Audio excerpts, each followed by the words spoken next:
Hello friends, welcome to you again new video. Friends, गर्मियां start हो गई हैं और एसी का यूज करना हमने स्टार्ट कर दिया है। तो आज का टॉपिक भी एसी के बारे में ही होने वाला है। आज हम बात करेंगे एसी को यूज करते समय आपको क्या क्या बातों का विशेष रूप से ध्यान रखना है, क्या जो चीज़ें हैं जो कि आपको नहीं करनी है, किन चीज़ों पर आपको विशेष रूप से ध्यान देना है। देखिए, इस गाड़ी में मैनुअल एसी आप देख पा रहे हैं, चाहे आपके पास ऑटोमेटिक एसी वाली गाड़ी हो चाहे मैनुअल एसी वाली गाड़ी हो। जो चीज़ें मैं आपको बताने वाला हूँ वो दोनों तरह के एसी के लिए एप्लीकेबल होंगी। सबसे पहली बात तो ये है कि मॉर्निंग में जब भी हम गाड़ी को स्टार्ट करते हैं, मान लीजिए सुबह सुबह हमने गाड़ी का इंजन स्टार्ट किया, तो तुरंत आपको अपनी गाड़ी का एसी स्टार्ट नहीं करना है। ऐसा इसलिए कह रहा हूँ क्योंकि मॉर्निंग के समय आपने देखा होगा गाड़ी का इंजन स्टार्ट करते समय गाड़ी के इंजन का आरपीएम हाई रहता है। तो नॉर्मल या फिर स्टेबल आरपीएम होने के बाद ही आपको एसी को स्टार्ट करना है। ऐसा करने से दोस्तों आपकी गाड़ी के इंजन की लाइफ बढ़ेगी। देखिए, जब हम मॉर्निंग में अपनी गाड़ी का इंजन स्टार्ट करते हैं तो आपने देखा होगा इंजन का आरपीएम हाई रहता है। उस दौरान जो टेम्परेचर होता है इंजन का वो भी ठंडा होता है, जो कि वर्किंग कंडीशन में नहीं होता है।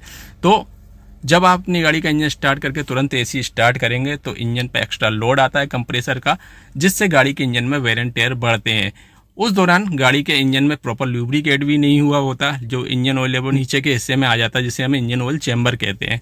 तो इसीलिए हमेशा तुरंत इंजन को स्टार्ट नहीं करना है। ये चीज़ केवल मॉर्निंग के लिए ही नहीं है। मान लीजिए आपकी गाड़ी लंबे समय से खड़ी हुई है या रात भर खड़ी हुई है, सुबह या फिर दिन में आप फर्स्ट टाइम जब भी इंजन स्टार्ट करते हैं तब ये चीज़ है, या फिर आपकी गाड़ी का इंजन का आरपीएम जब भी हाई हो तब आपको एसी स्टार्ट नहीं करना है।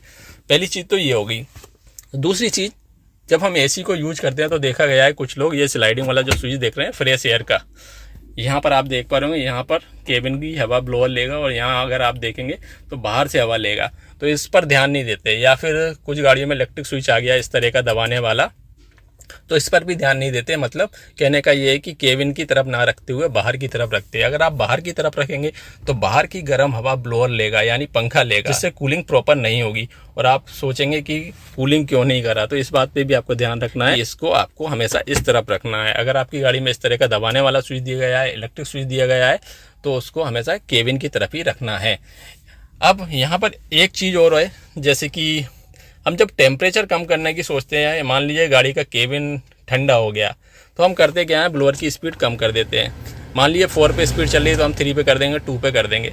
और अमूमन देखा गया है कि हम दोपहर ही गाड़ी का जो ब्लोअर है उसका यूज करते हैं, जब गाड़ी अच्छे से अंदर से ठंडी हो जाती है। शुरू में जब हम केबिन में आते हैं, मान लीजिए गाड़ी धूप में खड़ी हुई है, तब ये चीज़ देखी गई है कि हम ब्लोअर को फुल स्पीड में चला दें, जिससे गाड़ी जल्दी से ठंडी हो जाए।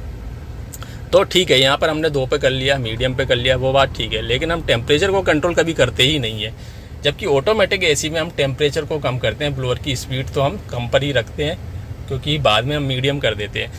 तो यहाँ पर हम टेम्परेचर नॉब का यूज़ तो करते ही नहीं है। इसलिए मैं आपको सजेस्ट करूँगा, मान लीजिए केबिन ठंडा ज़्यादा हो गया है तो ब्लोअर की स्पीड मान लीजिए आपने नॉर्मल रखी हुई है, फिर भी आपको ऐसा लग रहा है कि केबिन ठंडा हो रहा है, तो आप करते क्या है, एसी के जो एयर फ्लो के लिए ये जो आप वेंट देख रहे हैं इनकी डायरेक्शन चेंज कर देते हैं।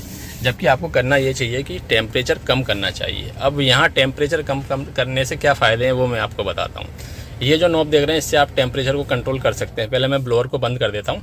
देखिए, यहाँ पर हम ब्लू की तरफ इसको रखेंगे, इस तरफ फुल, तो कूलिंग जितनी अपनी फुल एफिशिएंसी से जो कंप्रेसर है वो काम करेगा, ठीक है, यानी फुल स्ट्रेंथ से काम करेगा।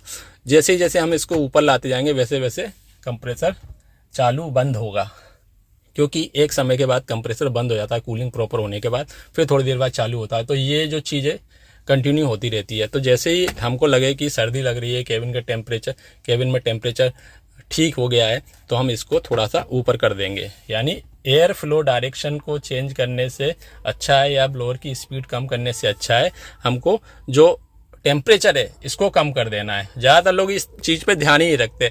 अब इसको कम करने से फ़ायदा ये रहेगा कि टेम्परेचर भी मेंटेन हो जाएगा आपके केबिन का, और साथ में आपकी गाड़ी का जो फ्यूल है वो भी बचेगा, क्योंकि कंप्रेसर थोड़ी देर में स्टार्ट होगा, बंद होगा, स्टार्ट होगा। अगर आप इसको फुल पे रखेंगे तो कंटिन्यू स्टार्ट रहेगा, थोड़ी देर बाद बंद होगा, तुरंत स्टार्ट हो जाएगा। तो इससे आपकी गाड़ी के इंजन का परफॉर्मेंस भी बढ़ेगा, क्योंकि जब आप एसी का यूज करते हैं तो इंजन पर लोड आता है।